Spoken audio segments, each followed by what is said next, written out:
Break Fix Podcast is all about capturing the living history of people from all over the autosphere, from wrench turners and racers to artists, authors, designers, and everything in between. Our goal is to inspire a new generation of petrol heads that wonder, how did they get that job or become that person? The road to success is paved by all of us because everyone has a story. Our guests tonight are the epitome of yin and yang, one being sassy and independent, while the other gentle and loving. From an early age, they were encouraged to try anything and everything, and there was only one thing these sisters had in common, and that was their love for adventure. Fascinated with off-roading from an early age, receiving their first dirt bikes around the age of 10, they quickly realized, like any sport, it requires proper gear and safety equipment. But the problem is, there were hardly any options for young ladies. During the pandemic, sisters Paige and Kelly McReynolds jokingly talked about what their dream company would look like: women's motocross apparel that they actually wanted to wear, instead of whatever they could scrounge up in the men's section. They sat down at the whiteboard and within an hour had a name, slogan, and their first design sketches. They knew they had something special and they wanted to share their story, their designs, and their passion for adventure with other women and girls around the world. So join me on this adventure with my co-host Mountain Man Dan and our guests Paige and Kelly McReynolds to share their story and tell us all about MCREY Motocross. So welcome to Break Fix, Kelly and Paige. Woo! Thanks for having us. Wow, what a wonderful intro. Well, thanks. Special. So why don't we dive deeper into this MCREY Motocross story? When you check out the website, it sounds like there's some awesome and epic stories, crashes, outfit changes, all sorts of stuff. How did it all start? It actually started with a crash. I crashed and ripped my gear, my jersey specifically. So I just wanted to replace my jersey and realized that because it was a couple years old, they no longer sold it online. Like I couldn't find it anywhere. And so I'm like, okay, well now I'm not only just buying a new jersey, I have to buy a new pair of pants. At least for me, I want my stuff to match. And I feel like that's a cross. That's like a cross. I feel like most riders, like you match your gear. And so it just started this conversation between us where I was super frustrated that I had to buy a whole new kit just because I had a huge rip in my sleeve. We started talking about what our dream jersey would look like. If I could create any jersey, what would it be? Animal print for me. It's a very natural choice. And so we started sketching that up. And literally, like you said, within, I think, an hour, we had a name, a slogan, and our first jersey sketch. And we were like, dude, this is, I feel like we should do this. It was kind of we were like, I think we're kind of, and all of a sudden we had like a logo and shirts. I was like, oh, we're doing it. Because we lived together at the time and we're up in Northern California and our entire living room was just sketches. Like there was colored pencils, colored pencils everywhere. Yeah. Do you guys have a background in fashion? Nope. Not like an actual degree or certification. And if you look at like our pictures from like 5th grade, you would definitely notice we have no style. But we were always involved in like creative projects growing up. We both took art classes. We would make bags and shirts out of like old clothing. Oh, and that's right. I totally forgot that. Yeah. And like as you get older, you know, in high school, we would keep up with trends. So we like style and whatnot, but we do not have a degree or anything in fashion background. Yeah.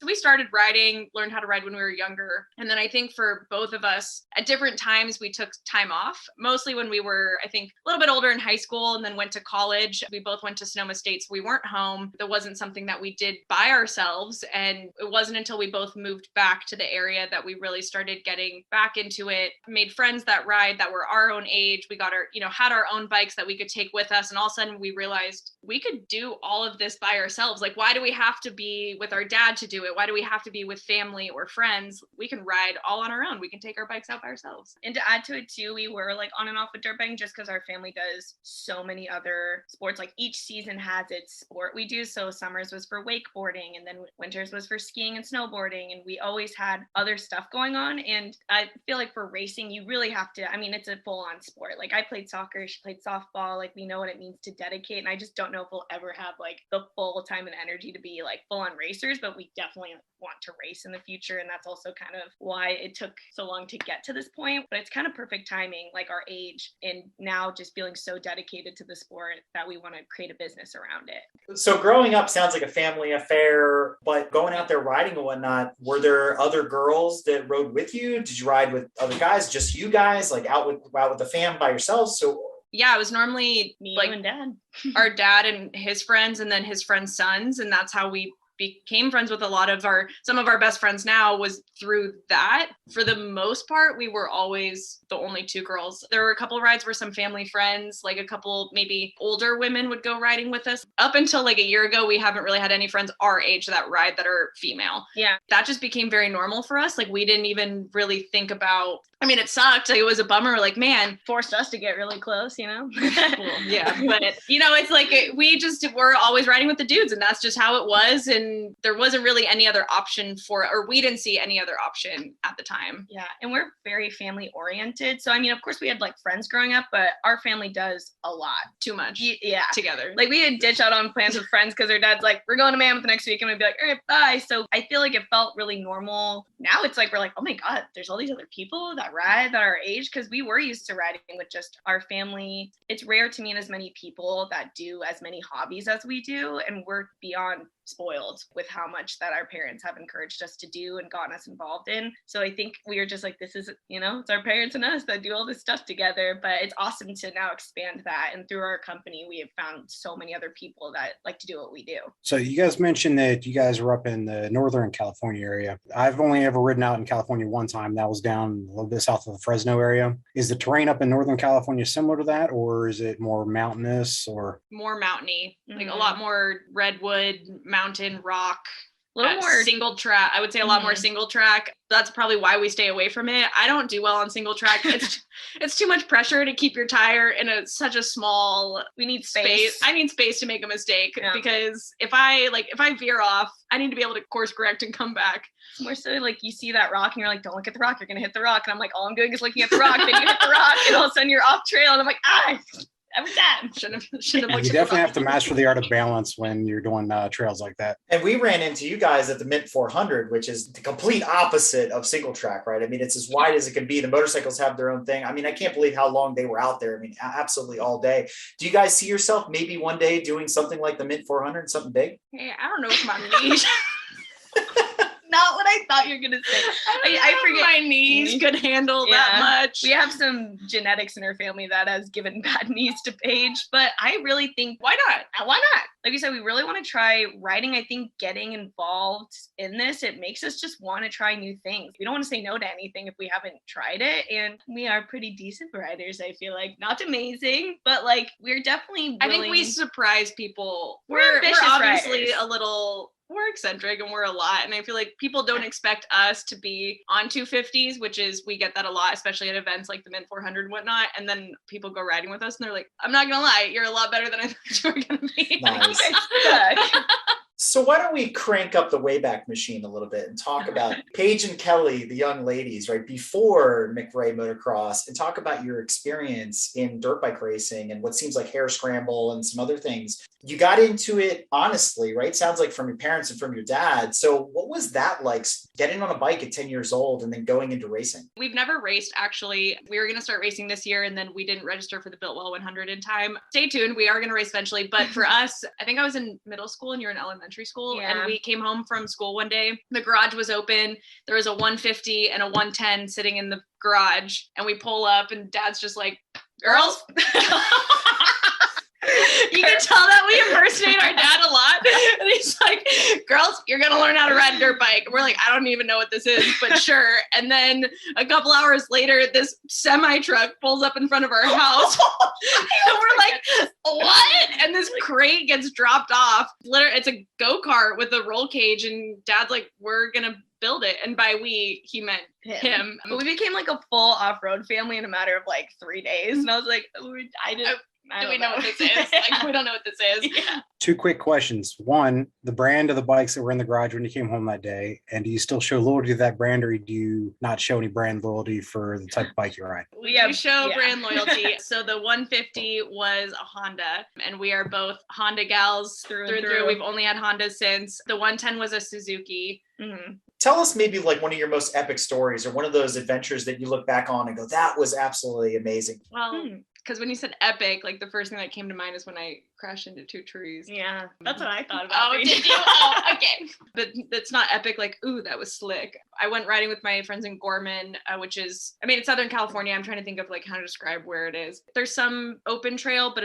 there is a lot more single track, or like not all technical or single track, but definitely like smaller trails on the side of a mountain. Yeah, I don't know what it was. I think I was just, I didn't know. I didn't a little nervous. I think there was a 90-degree hairpin turn that I didn't know was there, and I hit it, and then they say like when in doubt, throttle out. Well, I throttled out, and I throttled out off the side of the trail and landed in a tree, like went down the hill, landed in a tree, and I like was stuck in the tree to the point where like my feet were on the pegs and I was still sitting upright, like my bike was sitting upright by itself in the tree. One of my best friends comes over and he's like, damn it, McReynolds. And I was like, when in doubt, throttle out. And he's like, now we got to go get everyone to pull your bike up. We have toe straps on our bikes for these reasons because we do this a lot. So our dad just put those on there, pulled my bike up, got it out, kept riding. And then probably like 30 minutes later on a different turn on the same trail, I did it again. Nice. And this time, like all my plastics bent back. My front plate fell off. We had to disconnect like all the wires and everything. My leg had a bruise like literally the size from my hip to my knee on it because it was in between the tree. And Dad's like, this is why I don't let you guys go by yourselves. Yeah. Never off-road alone, they say. But yeah, so it was like pretty epic. When we rode in the when we rode in the snow, that was like a really cool epic day. Yeah, that was in Cal City and we were riding up in the snow and it was just like really cool. We don't get to ride in the snow a lot, so it's just different, beautiful, and really cool. And our family was with us, so until we fell and there was just snow like stuffed in my helmet and my chest protector. Someone came like whipping around the corner, and so we all like hit our brakes, but it's snowy, so we all like slid and then everyone got up and it was just like snow stuck in your goggles, in your face. Everything. You're like, well, but that was a fun day. Yeah. Oftentimes in the four-wheeled world, we talk about, these legendary tracks and places like Laguna Seca, and Le Mans, and, Road Atlanta, whatever, the people that have on their bucket list that they want to go drive their vehicles at. So I wonder for you guys, is there a trail that you've heard of or a place that you want to go, maybe like off-roading in Alaska or something like that? Is there some sort of epic journey that you guys have on your bucket list that you want to do on your bikes? I have a couple. Locally for a trail, one of them is called Bean Canyon, and the only reason I want to do it is because all of our friends do it and talk about how hard it is, and they're like, you're not ready to go, and I'm like, try me.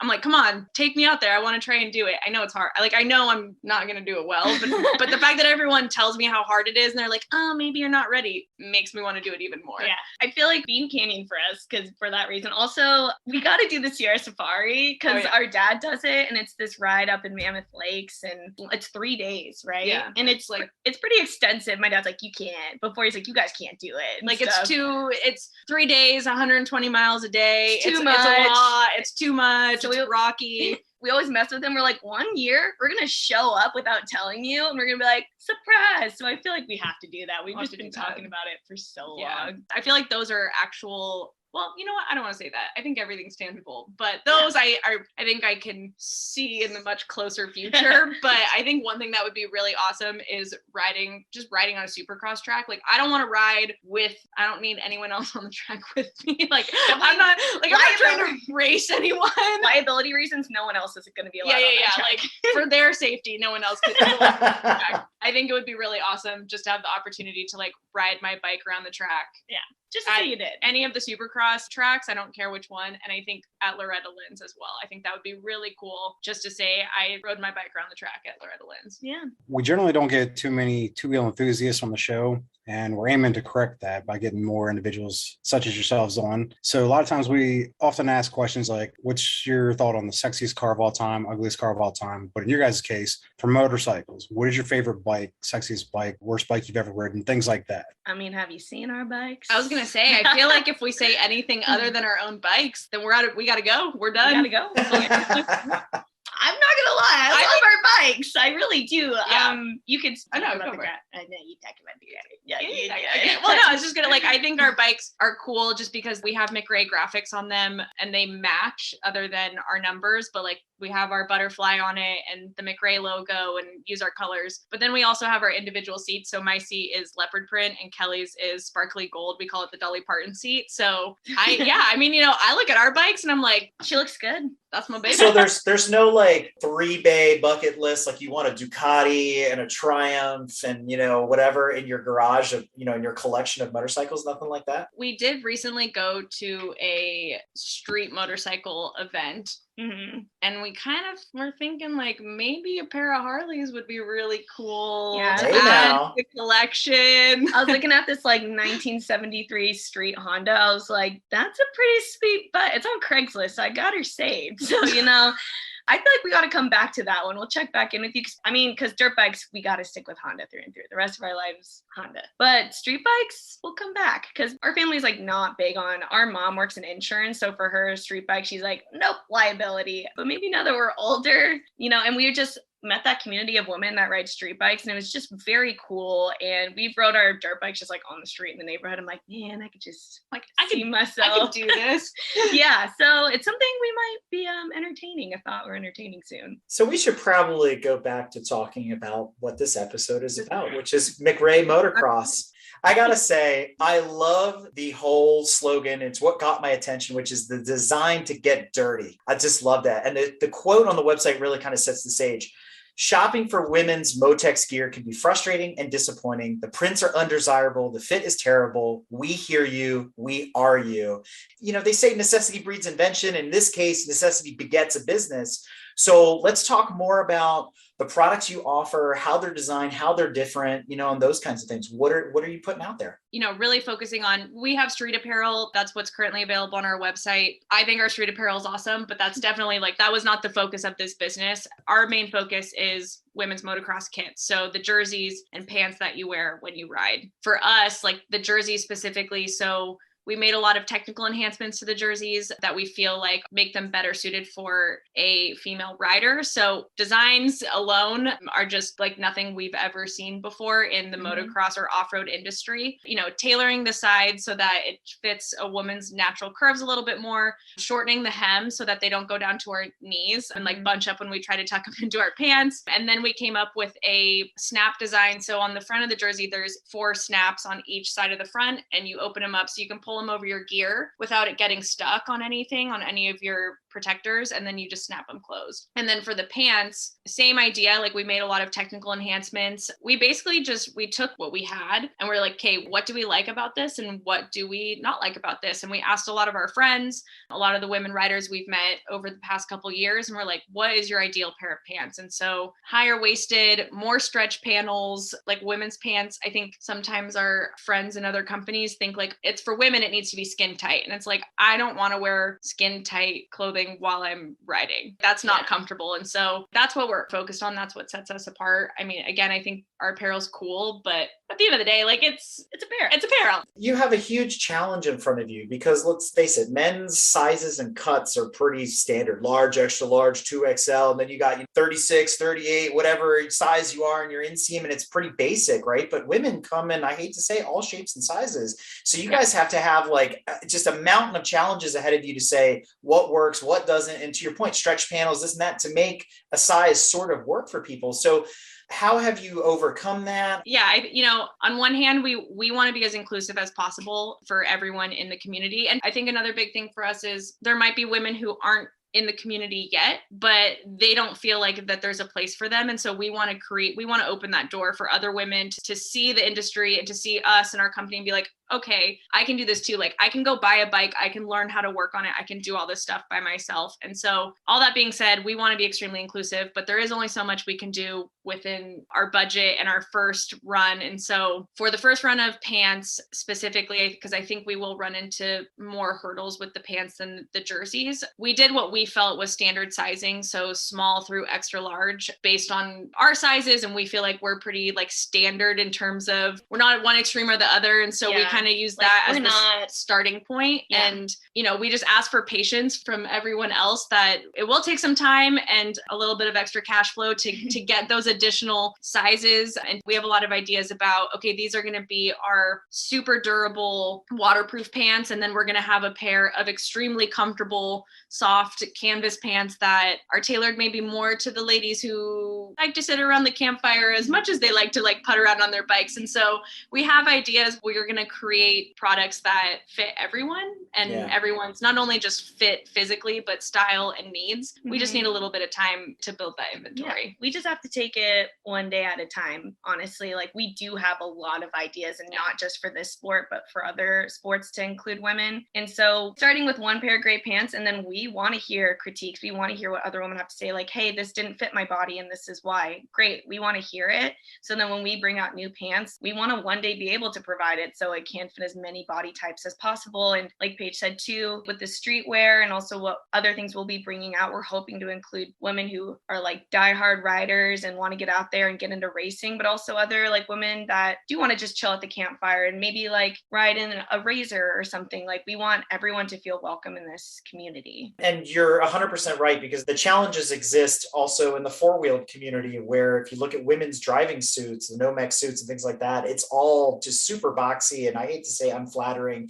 You're starting to see some color palette changes, but in terms of cut and finish, it's just the same old kind of banana suit that we all zip on like onesies or whatever. It's terrible. I mean, the guys' ones aren't any better, right? They're not form-fitting or really tailored in any way either. They're just boxes, basically. I think guys care less. I think 1,000%. Guys just care. They don't care. We want cool patches all over our stuff. Like it's, like we're stroke race, like Burt Reynolds, you know what I mean? That is the name of my existence. And we've gotten this question because, I think for so long, there's only been a handful of companies in the off-road industry that people can name off the top of their head. And they all look the same. No offense to any of them, but they do. They all look the same. And so when we started coming out with our stuff, we've shown a couple snippets of our jerseys and our pants, and some of our friends have seen it. And people are very quick to tell us, like, you don't have your name on it. You don't have your logo on it. What about your sponsors? Well, when you race, what are you going to do? Blah, blah, blah. And I'm like, hold on. Excuse, that is literally what we're trying not to do. Like, I don't care. My ego doesn't need 15 logos up my arms to make me feel better about myself riding. Like, we put a very simple butterfly logo on our chest, and that is the only logo that will be on our jerseys. To your point, like, I feel like guys like get really stoked on that, like all the brands that they're wearing, and they're like, look who I'm wearing, look at this. And like for women, I'm like, I just want to look cute. Like, I don't care. The sport is really intimidating again into like this huge piece of machinery. You're sitting on it, and now you're trying to go over rocks and sand and technical terrain. I mean, it's already intimidating enough. Slap on a bunch of like big company logos and stuff. It can look scary. So I think we are trying to bridge that gap where it's like, if that maybe is a little overwhelming, then we're the brand for you, where it's really just like, we've got good looking stuff that's durable, and it's not so overwhelming in pattern. It's like very just, we call it our free moto baby, because we love Free People Styles, which is a clothing brand. And it's a lot of like organic, like florals and neon and stuff, but it's very different than what's in the moto world. And so we're introducing that. So it helps women be like, that's really cute. I actually would just like to wear that. It kind of looks like a long sleeve I have. And that's kind of the point. It's like this comfortability, this familiarity with something that's already in their closet, but just in a different way that can attract them to the sport. Makes it a little less scary. So let's also talk just for a moment about safety, right? Because that's always a concern in every motorsport, people that we talk to all the time. And we've had some other safety gear providers on, obviously in the four-wheeled community. So one of the things that comes up, the durability of the clothing, like you said, waterproofing is something that's important to you guys in the motocross world, but also fireproofing. So how much of this gear is Nomex rated? How do you get it certified? Things like that. And I also wonder, are you also faced with the challenge of making your apparel work with the safety gear that exists, like the padding and like you talked about the chest plates and things like that? So how does all that work together with the MCREY line of apparel? So I would just like to say that we are not certified. We are not selling any form of protective gear. We do not claim that our jerseys or pants will protect you from any sort of harm, bodily flame, anything. Like, we are not not liable. Our gear does not do that. We're just guaranteeing you look good. It says it on the tag, but I've had plenty of name brand apparel, and I will say that it does not hold up the heat and fire and stuff because I've had plenty of them get melted and stuff. So I'll just throw that out there for you. So it's okay. I appreciate that. Thank you. Thank you. Yeah.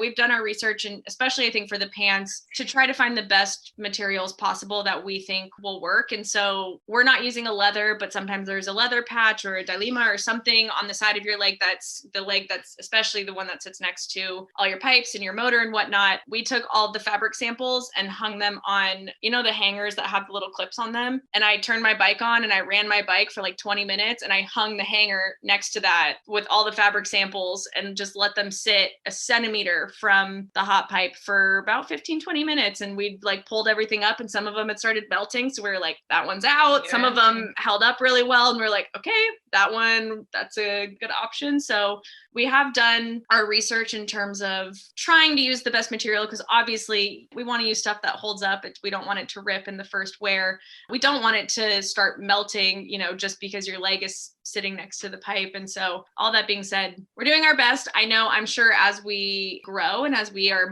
in the industry more and talk to more people and start to see different types of materials, like I'm sure our pants will evolve and change. I hope they do. It'd be cool if like our OG pair of pants just like crushes it and we're like, great, that's awesome. But we will always continue to evolve. We wouldn't be doing our jobs right if we weren't. But we do come across some, and I don't necessarily know if they're like problems, but we do have to keep in mind like what already exists. So do these pants, like the bottom of our pants, are they stretchy enough to accommodate existing knee pads, but without being too tight? Like if someone wanted to wear padded shorts under their pants, like do our pants allow for that kind of movement in that room? And same with our jerseys for anyone who wears like the different sizes of protective gear. Like those are all things that we have to take into account. And we went through several samples, like having to change materials and make adjustments for this reason. So we've been through materials and we've now come to this last one, especially with our pants, that we're like, this is durable. This is what people need. This is what we want to wear. We've had to go through it though. We've had to make some changes, and especially after doing research, realizing some materials won't work and these ones are better, and then actually using materials from different sports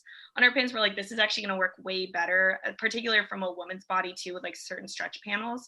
We put in that work ourselves to make sure that it's going to fit over our protective gear and also hold up while riding and whatnot during certain weather. And I think what's cool, our manufacturer has never made motocross pants either, motocross gear, which we were a little nervous about at first, but I think it actually works in our favor because we don't know what we don't know and they don't know what they don't know. So we don't have anyone telling us, well, this is how everyone else does it. This is how it's always been done. Like we don't have anyone telling us that what we're doing is wrong, which again, on one, like we welcome feedback. If something is visibly wrong with our product, like we would obviously want to know, but we have out of the box ideas and what we're doing is out of the box. And to have a manufacturer say, oh, you want something durable and strong and breathable? Here are your fabric options. And it's not based on what anyone else in the industry is doing. It's just based purely on what we're looking for in our materials. On the need. Yeah, absolutely. Yeah. The sky's the limit here, right? You're starting with the outerwear and like you're talking about the pants and the jerseys and things like that. But I could obviously see this going into undergarments. I could see it going into gloves, maybe shoes, even maybe let's dream big. Helmets, right? Goggles. Got to be coordinated all the way through. That's really cool. But to your point, you have to crawl before you walk, before you run. A lot of times when we have companies on to highlight their business and such, we ask them what's in the name and to give us information regarding that. But for you guys, something that's really significant is your logo, the butterfly. So what is the importance and meaning behind the butterfly? To make a long story short, well, I don't know. Do you want the long story? Or make a short story long. Let's go for it. Make a short story long. Yeah, when we first partnered with a graphic designer and a brand developer, when we had this idea, we specifically said, we don't want anything girly. We don't want butterfly, polka dots, flower. I don't know what else we said, like stars, like just nothing girly, because at the time in our mind, we didn't want to be so obviously different that it would deter people from supporting our brand. Like we wanted our brand to kind of just fit in with the rest. Hindsight, we were very wrong. We don't want that at all. But we're not doing that at all. So, but if we felt like the women's options that do exist in the market currently, it is a very specific look. It's a very specific vibe. And we just don't necessarily resonate with that. And so we wanted to try to stay away from that. Well, fast forward, he came back to us with the logo that we're both wearing on our shirts. And we were like, and it has little handlebars on the side. And we're like, we really like it, but it's not our logo. And he's like, okay, what do you want? And so we sent a couple more sketches and we did it separately. And he came back to us and he's like, both of the sketches that you sent me have butterflies in them. And we're like, interesting that you But you say didn't want butterflies, but now you want butterflies, right? Yeah, we didn't know we wanted them apparently, and I like we're a headache. We know. Yeah, we're a lot, but like I mean, and so he came back to us with our logo, the butterfly, it's ombre, the orange and yellow, and we just immediately looked at each other. We were like, that's it. And for a lot of reasons, butterflies have a meaning in our family, special meaning. I have 2 of them tattooed on my side. I don't know why I didn't think of that sooner, but I'm like, I have 2 butterflies tattooed on my side. Like that's how much they mean to us. Our mom loves butterflies, so I feel like that has had an influence as well of like our interest in them, just being their beauty. And I don't know, there's something really pleasant when a butterfly's around. And now it kind of started that we're like, wow, it's really cool. It's got like this family thing behind it, but now it's cultivated into this new meaning for us that we have undergone so much transformation over our lives, truly, starting as a caterpillar. If you saw pictures of us from like middle elementary school, you'd be like, oh yeah, caterpillar, you guys really transformed. Rough years.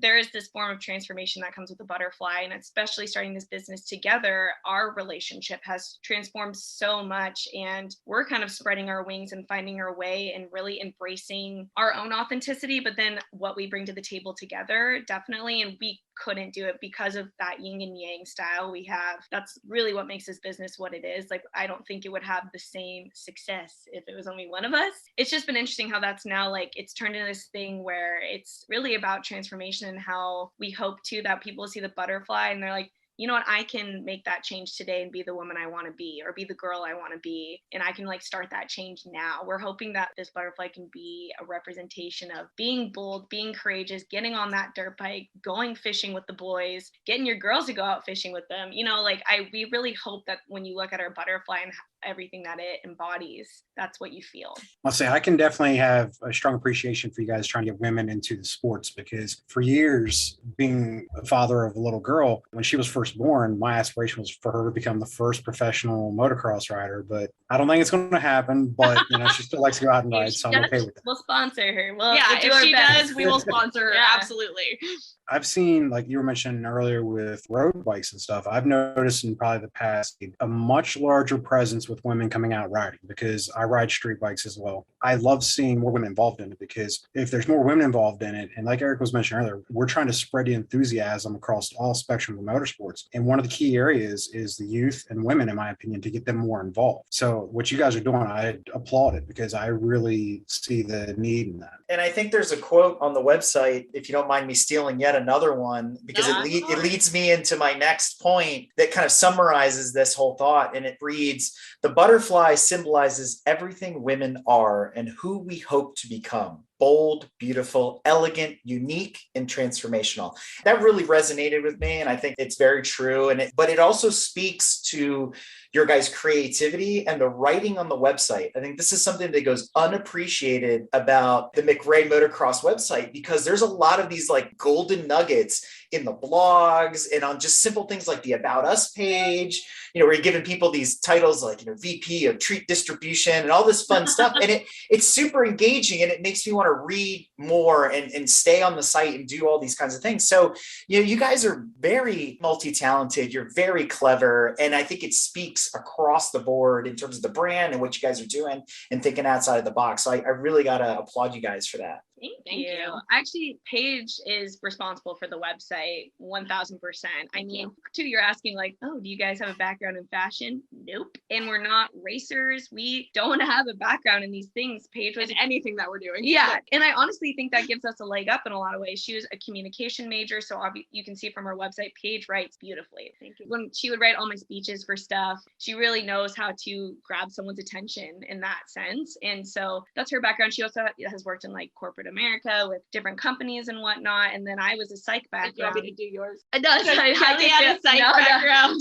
I was in psychology and I was working as a counselor for several different populations. And so those things combined kind of give us a different edge that we're not just two girls on dirt bikes. Sure, we know how to ride a dirt bike and we can ride a wakeboard. Like we can do all of these things and be a face that women can look at and be like, okay, if they can do it, I can do it. But at the same time, I think part of our blog too is that we're a lot more than that. We're a lot more than two athletes. We think deeply about life and about the world around us and supporting our community and uplifting other women. And I think that comes from having that background in the majors that we had and the way we were raised. Her introverted self couldn't handle anymore. She was like, and I'm done. And close. Well, I think to add on to that, there has been a lot of push for supporting women businesses and women empowerment over the past couple years. And so what's really important for us is we don't want to just be another trend. Like, I think we started the company at the perfect time. Like, we really nailed it with timing in terms of what's happening in history, but we don't want to just talk about it. We don't want to just tell women to be authentic, live yourself, transform into your highest power, like stuff like the cliche stuff that you hear all the time, because while we do want that, we realize that in order to actually inspire and empower women to do those things, we have to do those things. We have to be those things as well. Through that, we've learned starting this company, like we just try to be as honest and open as possible, like pushing ourselves out of our comfort zone on our blogs and on our YouTube video and on social media. Like we just try to be as authentically ourselves as possible. So to hopefully inspire other women, oh, okay, like I can be kind of weird and quirky and still be funny. And like, I can put it on social media, no one's going to judge me. And if they do, who cares? Yeah. I just think that's a big thing for us is if we're going to not just talk about it, but be about it and hopefully fully embody the things that we blog about and do those things.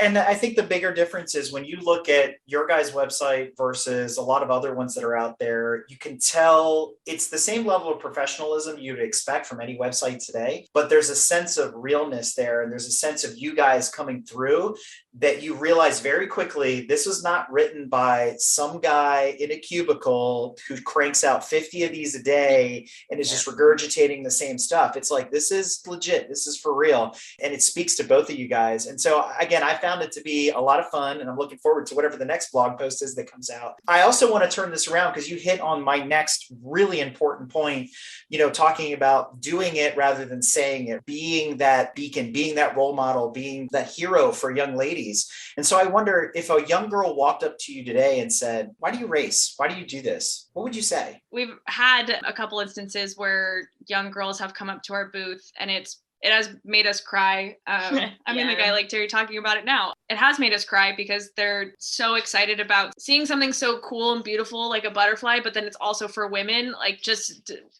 how excited little girls get. It's like, that's why we started this. And we talked about, when our stuff is in stores, we picture a young girl walking in with her family and like in traditional American fashion, like the family walks in, they're looking to buy stuff for their son. And the little girl sees the big butterfly logo and she's like, there's stuff for me too. I can ride. I can do this sport. That's a huge part of why we do what we do. And I think selfishly, we do it because it makes me feel confident and powerful. Like when I'm taking my bike out by myself or, I'm throwing this 300 piece of machine around, like I feel really good about myself. And I'm like, I know I can do anything. I can conquer anything. Selflessly, why we started this is to help others feel the same way, is to help young women and young girls, or of all ages, to be totally honest. Like, I think it's never too late to start something new or to make a change or do something different in your life. And it's just to make them feel like they also have a place and that it's not too late. Only thing I had to add to that was everything you said, of course. And then I think something we reflect on is I'll be having not such a great day and I'll just be like, God, I don't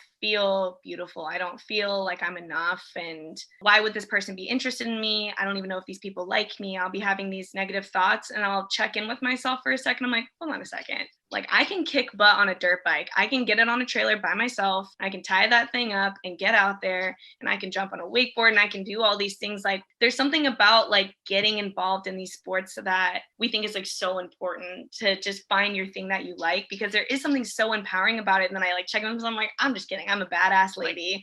I feel like worthy again. And there is something very cool about that. And we're hoping, as we've done that with each other, we check it. Sometimes she'll be having a bad day and I'm like, listen, you're a badass lady. You're the whole package.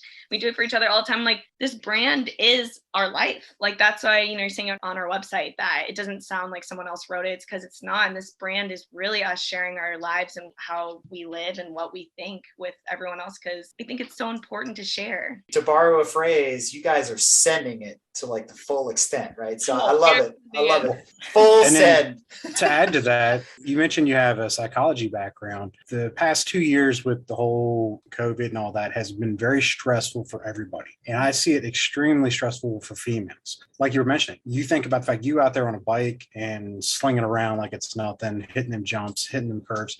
And it brings that emotions. For me, I've always thought that, it's a great spirit lifter. And I think it's just really good in that aspect. Yeah. And you can't think about anything else when you're on dirt bike. You are focusing on what you're doing. So there is that little bit of a perspective check. Like, you might be having a bad day. There might be a lot on your mind. You jump on a dirt bike, ride around, you come back, you're like, I don't even, like, my problems are kind of flown away with the dust behind me. There's just nothing else you have to think about but the trail. There's something very therapeutic about that. Well, Definitely clears your mind. Yeah. Yeah. Do you have a bad day when you're out in the like camping with your friends in the desert? Well, like No? a crash, didn't do pretty bad. But I feel like even that, it's like you might have a bad crash or something happens, but it's pretty impossible to have a bad day when you're out with a bunch of your friends, sitting by a campfire, everyone's having a good time, like laughing, telling stories, playing cornhole, like the entire community around it, the entire vibe. And now we're in a place like most of our friends are in this community, and it's like, that's all, like I could It's do just that. normal. Yeah, it's normal.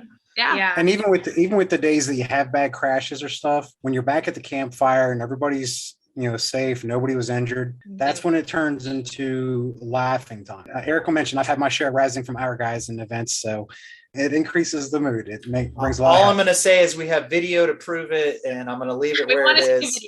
Hey, you know what? Ain't nothing a little Captain Morgan can't fix, right? You come back to the campfire, you will. 1000%. And as we've said probably a million times, if we said it once, the worst day at the track is still better than any day anywhere else. So it's all good, right? That's true. So going back to their thought, I want to get your guys' opinion on something. A lot of people often confuse motorsports with being like super geeky and really nerdy. Like, you need to be an engineer, you need to be in STEM or hard sciences to really get involved. And you guys are ingenious, you're resourceful, you work on your own bikes. Is it really as hard as people make it out to be? Yes and no. Like, we do the bare minimum on our bikes, but we have a vice president of bike operations, aka our dad, to do those things. Like, if you ask me to take my bike apart, and dad's not an engineer. Let me just say that right now. He can work on a bike, but he is not an engineer. He's a redneck engineer. Yeah. The best kind. Yeah, exactly. And I would honestly love to learn more about working on my bike. As we're growing in this company, that's something that I realized I want to not necessarily like be better at, but just take more time and put more effort into learning more of the intricacies and the ins and outs of my bike. Cause I feel like prior to this company, it's just been like oil, chain, air filter, okay, get on, ride. But I think really understanding the carb and the gas and how everything works together, that makes a huge difference in the relationship that I have with my bike. We're very lucky. We're very fortunate that we have a dad who does know how to do that stuff and does work on it, but you don't have to know someone like that to own a bike. There are shops that will do all of that for you. Like, you can just take your bike to them and be like, I don't know what happened. Yeah. And I think it's important to know the basics and basic maintenance, but that's part of the approachability, and people get really scared of the sport because it does seem really daunting and expensive, and you have to have all this knowledge. And I would argue that you don't. Like, in anything that you do, there's always someone you can pay to do it for you. And so I think it's kind of whatever you put in is what you're going to get out. And of course, like, there is a level of engineering, though, to working on your bike. I don't want to I bet you don't have to be an engineer to work on your bike. But I think if you really want to get involved with the mechanics of a bike, then absolutely. And there's tons of YouTube videos. I mean, you can call yourself an engineer, but you'll definitely be doing engineer-like things. But I think if that's something you don't want to get involved in, that shouldn't be a reason to not get involved. Yeah. Every place I've ever been at riding here in the US and even overseas, if you break down on a trail or something, other riders will stop and they'll be willing to help. Absolutely. So it's not like your average commuter going down the highway, break down alongside the road and people just keep driving by for hours. People stop and help. And absolutely. That's a great thing, because that whole community is much more willing to help others than the average citizen, I would say. Oh yeah. The amount of times that like Yeah. we'll be on a group ride or trail ride and I'll fall in the back or something and the rest of the group just keeps going because they don't know that you fell, and I'm laying there, I'm like, oh, okay. And I just need, it's like the bike's laying on top of me and gas is pouring everywhere. I'm like, I just need a second. Like I can't reach my kill switch. I just need a moment. But people will come up and be like, are you good? Can we help you? I'm like, keep going. My group will turn around eventually. But people always stop. Most of the time people have tools. Yeah. Someone will help you. It's interesting you mentioned that about the community, because we've really felt that as well. And there's been some people that have asked us, being two women in this male dominated sport, have you experienced sexism? And honestly, minimally, maybe a moment or two, but honestly, we feel so much support from the men in this community. They're like, we want like our wives, our girlfriends, our daughters, we want them out there. We love what you're doing. So it kind of goes with that. Like, it's a very supportive community in that sense too, that people want more people. It's more fun to ride and camp when there's more. So they don't want it to be intimidating. They want you to win. So I think that's really cool about the community as well. I'm gonna let you know a little secret about that. The secret is those of us that have females in our lives, if we get them involved in it as well, You get to go then more. yes, that, and they're more willing to let us spend more money on it. So it's There win-win you for go. everybody. There you go. We're trying to find men that'll let us do the same thing. So. Yeah, I'm like trying to find me a man who will let me spend money on a dirt bike. I'm like, I want different plastics, change it up, different tires. I feel that. We hit on a lot of important topics, and there's one thing that I want to address, the changes that are needed in the motorsport world, whether it be in motocross, whether it be in vehicles and road racing and things like that. And obviously you guys are making a big change on the way we look at motorsport and motocross. But if there was something that you could change about motorsports as you know it to make it more inviting for women, what would that be? What do we need to do to make it so that we can get more women engaged? I think definitely seeing like more women faces in the sport. I mean, we love seeing the guys race and they're awesome and they work their butts off to get to that point. It is mainly male faces. And I think it would be great if we did start seeing a lot more female vendors promoting female riders and brands at events. I think that's definitely a start, and hopefully we can contribute to that. If I saw more women riding when I was younger, I'd be like, oh, this is a sport. Like, I feel like a lot of times you think this is like a sport for women. I mean, and because if you're only seeing men, you're kind of like, I don't know, I'm not seeing other chicks do this. I don't think that would be for me. But if you're seeing a lot more representation, I think it's definitely easier to be like, well, I mean, like this group of ladies are doing it, so why can't I do it? And I think there's definitely a lot more of that happening right now and also coming. So We're answering the question. Yeah, I mean, seriously, because that's what we're trying to do in order to get more women involved. You want to see gear that was actually created for women, not just an afterthought. I will fight anyone on this. Existing women's gear looks like an afterthought. It looks like it was created by men for women. At the end of the meeting, they were all tired. They wanted to go home, and they're like, all right, slap pink with cheetah spots. Slap some pink and stars on it and call it a day. And to me, that doesn't scream this sport is for you. Like, it's just like, hey, if you decide to come with your husband, with your boyfriend, you can wear something, but it's like, ultimately there's no room for you. And so I think doing exactly what we're doing, creating more gear, having more conversations. Women tend to be a little bit more apprehensive than men. Like, I think men are more likely to just buy a bike because they've always wanted to, like, I feel like I could see a guy is more likely to be like, I've never ridden, but I want to. I'm going to buy a bike on Craigslist and I'm going to give it a go. Whereas for a woman, like, the chances of that happening are how am I going to take care of a this? little bit slimmer. And we've talked about one of our goals would be to create a summer camp for youth where girls can come and learn to ride. And maybe they're not riding every day, but that's part of the experience. And maybe doing something like that for women of other ages as well, where it's a not scary experience. There's trainers, people to show you what to do. There's no judgment, and you can learn at your own pace until you're comfortable to go out on your own. It baffles me the fact that we haven't seen more of a female presence in motorsports, because unlike your normal physical sports like basketball and football and baseball, motorsports, it doesn't come down to the physical abilities as much to where the machine does a lot of the work. And I've been telling my daughter since she was younger that, especially in something like motocross, women are very fortunate because your guys' center of balance is lower than a male's. So it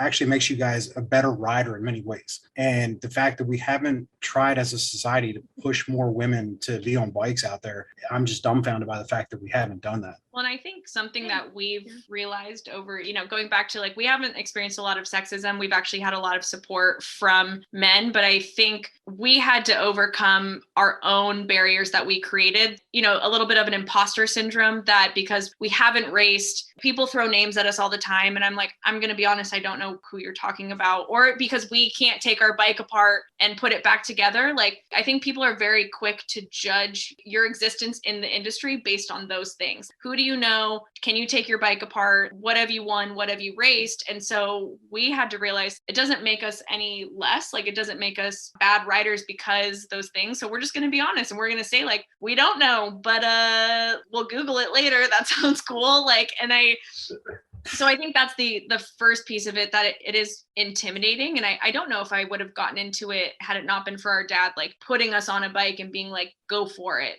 Now I can't imagine my life without it. Like, I love dirt biking, motocross, like more than a lot of things in my life. But I think the other thing too is, which has been kind of sad, and hopefully we can change it, is that while we haven't experienced a lot of outcasting from the men in the industry, I think the women in the industry, it is a little bit more of there's a lot more competition. Yeah. And no disrespect, I think, for the women that have made it in the industry and are successful, like they had to work very hard to get to where they are, and they had to overcome a lot of obstacles. And I don't want to take that away from them, but I just feel like now we're in this place where it's like, why can't we coexist? Why can't we be successful and you be successful? Why does it have to be one or the other? The men clearly have it figured out, where there's 10 major companies that exist and they all sell gear fine and they do their thing. And so, but we realize in moto industry, it is a man's world. And so when a woman makes it, it feels like a huge accomplishment. And so when another woman comes in, it can feel very threatening to that success. We don't want to like throw shade at any other woman. We absolutely could see where it's coming from, but we're hoping that we can show them that we're here to support them just as much as we're doing our own thing. And if other women want to start making kits, we want more options. Like, that's totally fine. We don't have to be the only ones to do it. Every company is going to be so different. We obviously come from a very personal, like family oriented type of style in this. And we don't know a whole lot about what Paige is saying when it comes to like taking your bike apart and the people, but because we're doing something we think it is actually bigger than that, because we don't want to just stay in motocross, even though we love that. We do want to get into other sports. We want to open up the extreme sports world for women. And that is our main priority. That's where my thought ended. Good job.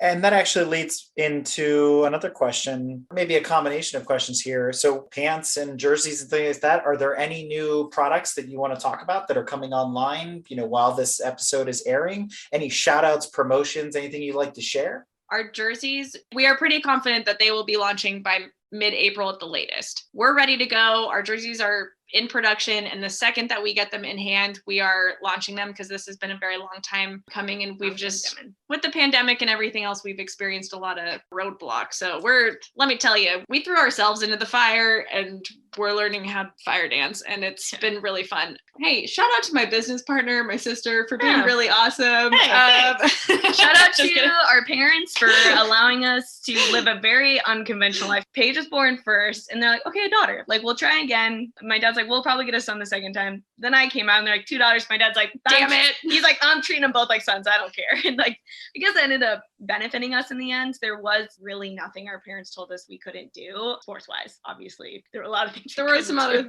things that we just can't do. But when it came to trying new things in sports, the world was our oyster. They encouraged it. And so shout out to Keith and Gail, our parents, for letting us happen, letting us use the house as a warehouse, letting us live here. Headquarters. But no, all jokes aside, I mean, thank you to both of you. This has been such a wonderful conversation. And we do have a promo for your audience. So through the end of March 31st, through the last day of March, use code MCFIX, so MCFIX, for 15% off your order online. My daughter's going to love that, because when Eric brought this podcast to me and mentioned it, I looked your guys' website up and was going through it. And of course, I brought my daughter in to the office. I'm like, hey, check this stuff out. What do you think of it? And she fell in love with a lot of your guys' apparel. And she was like, I want one of their hoodies. And we should have some more. We're working on hopefully some more youth stuff. Once we get our adult kits out, our next focus is going to be youth kits, because that's the main focus for us. Selfishly, obviously, we want our own kits to come out first so we can wear them. But then second to that,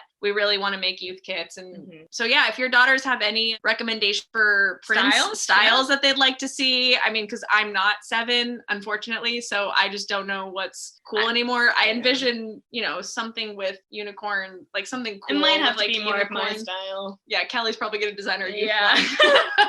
I like flowers and unicorns and things. And I think as for like future, if women came up to us and were like, can you please make apparel, gear for Can-Aming, 4-wheel, other stuff that we don't know enough about, I think we just have to wait until we do have a big enough company where we have employees and we can hire people that specialize in that sport. Because I feel like that's so important. If we were just to make apparel or gear for things that we don't do, I feel like we wouldn't be doing those women justice. Anything to help women get involved in extreme sports we want to do, but we would probably have to wait till we would have the bandwidth and the money to hire people on that are a part of that sport and can give like an actual personal touch to those things. So that's really important to us and real insight on what women want for those sports. Well, folks, especially our lady listeners out there, as you're tuning into this episode of Break Fix, I think it's time for y'all to update your closet with the hottest new items in motocross gear. If that's the case, then look no further than MCREY Motocross Company. You can learn more about them at www.mcreymx.com. That's MCREYMX.com. And be sure to follow them on social at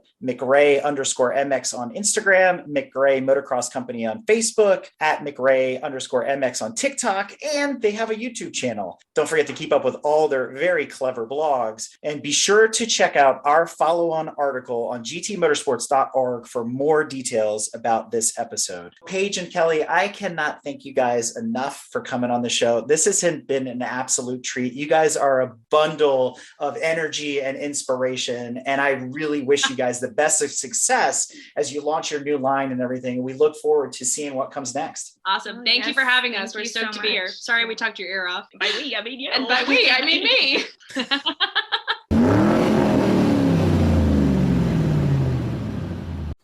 That's right, listeners. If you enjoyed this episode, be sure to check out our Patreon for a follow-on Pit Stop Minisode. So check that out on www.patreon.com/GT Motorsports and get access to all sorts of behind-the-scenes content from this episode and more. If you like what you've heard and want to learn more about GTM, be sure to check us out on www.gtmotorsports.org. You can also find us on Instagram at Grand Touring Motorsports. Also, if you want to get involved or have suggestions for future shows, you can call or text us at 202-630-1770 or send us an email at crewchief@gtmotorsports.org. We'd love to hear from you. Hey everybody, Crew Chief Eric here.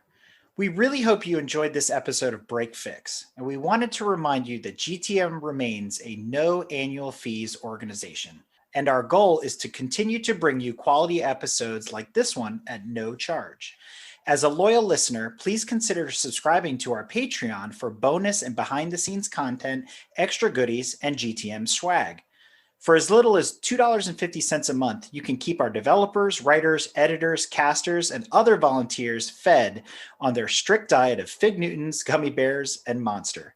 Consider signing up for Patreon today at www.patreon.com/GT Motorsports.